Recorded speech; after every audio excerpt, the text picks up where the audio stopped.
Scar एक बहुत ही दयालु कुत्ता था। वो दूसरों की फीलिंग को समझ सकता था। वो आदमी रोज दूर दूर जगहों पर जाकर चिट्ठी पहुंचाया करता था, जिसमें बर्फीले तूफान का सामना भी करना पड़ता था। लेकिन कुत्तों का मतलबी लीडर केवल खुद का भला सोचता था। ये नहीं चाहता था कि इसके अलावा कोई पानी को पिए। लेकिन स्कार मासूम के साथ साथ बुद्धिमान भी था। वो दूसरी जगह जाकर बर्फ की जमीन को तोड़ देता है, जिससे वहाँ पर पानी आ जाता है। सभी कुत्ते उस पानी को पीने के लिए स्कार के पास चले जाते हैं। कुत्तों के लीडर को ये सब देखकर बहुत गुस्सा आता है, और ये था स्कार का एक नेक काम। अब स्कार उस पड़ाव में आ चुका था कि वो किसी भी चुनौती का सामना आसानी से कर सकता था। इसने सीख लिया था बर्फीले तूफानों का मुकाबला करना, बर्फीली जमीन पर भागना। ये था एक संगत का असर। अब कुत्तों का मालिक और उसकी वाइफ बर्फ वाली जमीन पर चल रहे थे। मालिक स्कार को वहीं रुकने के लिए कहता है, क्योंकि ये जमीन कभी भी टूट सकती थी। तभी जमीन टूट जाती है और वो महिला नीचे गिर जाती है। ये देखते ही स्कार महिला की तरफ अब स्कार दौड़ता हुआ उस महिला के पास जा रहा था, लेकिन महिला का हाथ छूट जाता है और वो पानी में चली जाती है। तभी स्कार पानी में कूद जाता है। जो काम इंसान भी नहीं कर सकता था, वो एक जानवर कर रहा था। स्कार उस महिला को अपने कंधे पर उठाता है और जोर से ऊपर वाली परत पर टक्कर मारता है, लेकिन वो परत काफी मजबूत थी। स्कार कमजोर परत को यहाँ वहाँ देखने लगता है। तभी इसे ऊपर कोई कुत्ता दिखाई देता है। वो कुत्ता जहाँ पर खड़ा था वहीं पर कमजोर परत थी। अब स्कार तेजी से ऊपर की तरफ जाता है और जोर से परत को तोड़कर ऊपर आ जाता है। स्कार ने अपनी मालकिन को बचा लिया था, लेकिन वो आदमी उस महिला को निकालने में था, और तभी स्कार फिसल कर पानी के नीचे चला जाता है। ये आदमी जोर जोर से चिल्लाता है, उसे ढूंढता है और परत को तोड़ने लगता है, लेकिन अब कोई फायदा नहीं था। आदमी ने एक हीरे को खो दिया था। तभी इस आदमी को कोई डंडा पकड़ाता है। आदमी उस डंडे को लेकर जोर जोर से परत को तोड़ने लगता है, लेकिन तभी इसे एहसास होता है कि इसके बगल में कोई है। जब आदमी ने देखा तो उसके बगल में स्कार खड़ा था। आदमी उसे देखकर बहुत खुश होता है और अपने सीने से लगा लेता है, लेकिन ये सब दूर खड़ा होकर कुत्तों का लीडर देख रहा था, जिस वजह से इसे बहुत गुस्सा आता है। अब रात के समय स्कार एक खरगोश को देखता है और दौड़कर उस खरगोश को पकड़ने लगता है। सारे कुत्ते स्कार के पीछे पीछे। अब स्कार उछलकर खरगोश को पकड़ लेता है, लेकिन स्कार के पीछे बहुत सारे कुत्ते थे, जिस वजह से वो खरगोश को छोड़ देता है। स्कार केवल खरगोश के साथ खेलना चाहता था, लेकिन तभी कुत्तों का लीडर लपक कर खरगोश की गर्दन पकड़ लेता है। ये स्कार से बहुत ज्यादा जलता था। स्कार उसे हत्यारा बोल देता है। तभी कुत्तों का लीडर स्कार की तरफ आने लगता है। सभी कुत्ते डर कर पीछे की तरफ हट रहे थे। कुत्तों का लीडर स्कार से कहता है, तुम्हारी हिम्मत कैसे हुई मुझसे ऊंची आवाज में बात करने की? क्या तुम जानते नहीं मैं तुम सबका लीडर हूँ? स्कार बहुत ज्यादा डरा हुआ था। तभी वो स्कार पर हमला कर देता है, लेकिन स्कार नहीं चाहता था कि हमारे बीच कोई लड़ाई हो। तभी कुत्तों का लीडर उछलकर स्कार की गर्दन पर हमला कर देता है। स्कार के ना बोलने का ये फायदा उठा रहा था। वो लगातार बार बार स्कार पर हमला करता जा रहा था। तभी स्कार उसे समझाने के लिए उसके पास जाता है, लेकिन वो स्कार की गर्दन दबोचकर फेंक देता है। कुत्तों के लीडर ने इस लड़ाई को केवल अपनी मर्जी से जीत लिया था, जिस वजह से सभी कुत्ते यहाँ से जाने लगते हैं। लेकिन एक कुत्ता हिम्मत दिखाता है। वो जोर जोर से स्कार को उठाने लगता है, जिस वजह से कुत्तों के लीडर को बहुत गुस्सा आ रहा था। तभी स्कार को होश आता है। स्कार को एक काला भेड़िया दिखाई देता है। ये वही भेड़िया था जिसने स्कार को कमजोर परत दिखाई थी। अब स्कार कुत्तों के लीडर को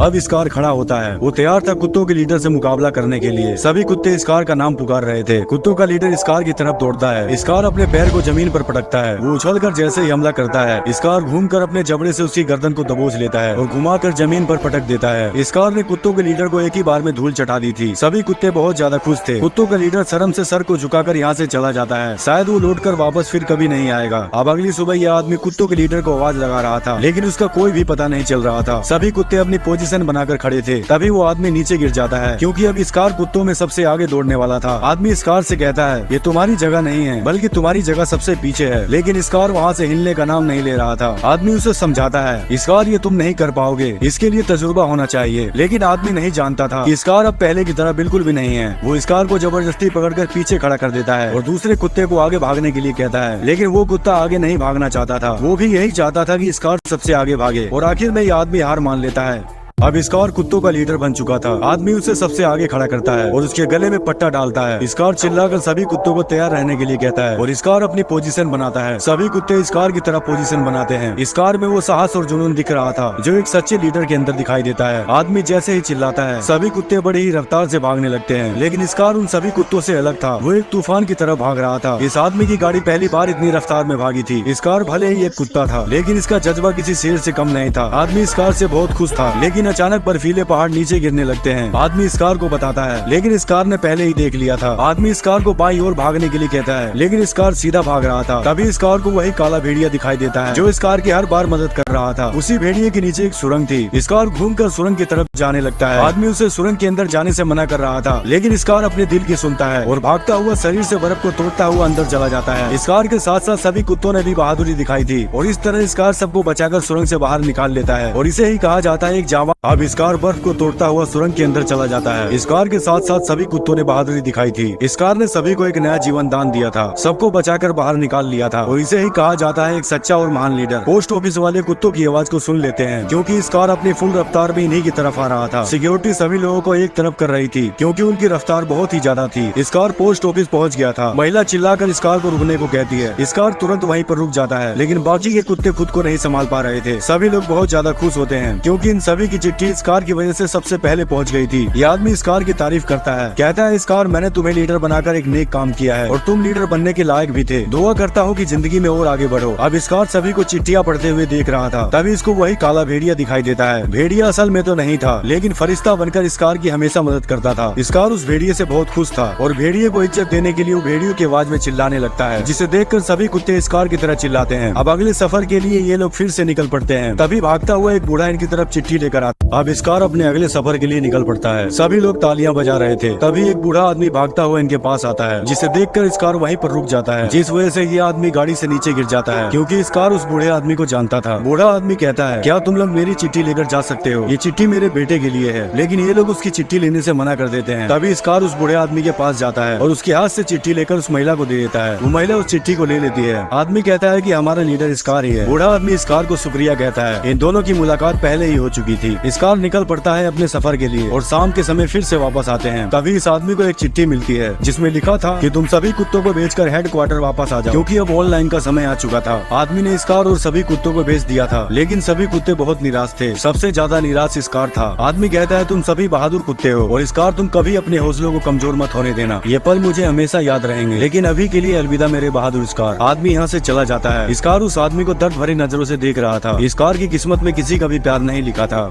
अब इस कार और उसके साथियों को उस आदमी ने बेच दिया था। इस कार की किस्मत में किसी का भी प्यार नहीं लिखा था, लेकिन सभी कुत्ते इस कार को बहुत प्यार करते थे। इस कहानी में एक नया मोड़ आने वाला था। अगली सुबह एक रईस आदमी इनके पास आता है। आदमी की नजर इस कार के ऊपर पड़ती है जो सभी कुत्तों से हट्टा कट्टा लग रहा था। आदमी ने उन सबको खरीद लिया था, लेकिन इस कार बहुत ज्यादा उदास था। उन लोगों ने अपनी गाड़ी पर बहुत सारा सामान लादा हुआ था। आदमी सभी कुत्तों को भागने के लिए कहता है, लेकिन इस कार और उसके साथी उस गाड़ी को नहीं खींच पा रहे थे क्योंकि उस गाड़ी में काफी ज्यादा सामान था। तभी वही बूढ़ा आदमी इस कार को देखता है। इस कार जी जान लगाकर गाड़ी को खींच रहा था। तभी आदमी इस कार को मारने जा रहा था। वो जैसे इस कार को मारता है तो बूढ़ा आदमी सामने आ जाता है। इस कार बहुत ज्यादा डर गया था। बूढ़ा आदमी इस कार की आंखों में देखता है, फिर उस आदमी से कहता है, तुमने अपनी गाड़ी पर इतना सारा सामान लादा हुआ है, वो जानवर उतना ही सामान खींच सकते हैं जितना उनके बस में होगा। ये आदमी कहता है, मैंने उन सभी कुत्तों को पैसों में खरीदा है, तुम कौन होते हो मुझे सलाह देने वाले? वो आदमी उस बूढ़े आदमी की एक बात नहीं सुनता। अब इस कार और उसके सभी साथी गाड़ी को कैसे भी खींचकर आगे बढ़ाते हैं। इस कार और उसके साथियों का ये सफर बहुत ही ज्यादा कठिन होने वाला था क्योंकि वो आदमी इस कार को अब इस कार ऐसे रास्ते से जा रहा था जिसमें वो खुद को कमजोर महसूस कर रहा था क्योंकि इन लोगों ने गाड़ी पर बहुत सारा सामान लाद रखा था। आदमी जोर से कुत्तों पर चिल्लाता है, लेकिन बेचारा इस कार और उसके साथी कुछ नहीं कर सकते थे, जिस वजह से कुत्ते का पैर फिसल जाता है और वो गाड़ी पीछे की तरफ जाने लगती है। आदमी नीचे गिर जाता है, लेकिन इस कार ने इस पूरी गाड़ी के वजन को अपने पैरों से रोक रखा था। सभी कुत्ते थक चुके थे। आदमी गुस्से से सभी कुत्तों को कोड़े मारने लगता है। कुत्ते इस कार को भागने के लिए बोल रहे थे, लेकिन इस कार पूरी तरह से थक चुका था। ये आदमी एक नदी में सोना ढूंढने जा रहा था। तभी वो इस कार को पकड़कर घसीटने लगता है। सभी कुत्ते उस आदमी पर भौंकने लगते हैं क्योंकि वो कुत्ते इस कार से बहुत ज्यादा प्यार करते थे। आदमी इस कार को जोर से लात मारता है और गन निकालकर इस कार को शूट करने जा रहा था, लेकिन तभी वही बूढ़ा आदमी यहाँ पर आ जाता है और कहता है, तुम्हारे अंदर कोई रहम नाम की चीज ही नहीं है। बूढ़ा आदमी उसे धक्का मार देता है। उस बूढ़े आदमी ने इस कार को छुड़ा लिया था, लेकिन बाकी के कुत्तों के लिए ये सफर बहुत ही दर्द भरा था क्योंकि इस कार अब इनसे दूर हो चुका था।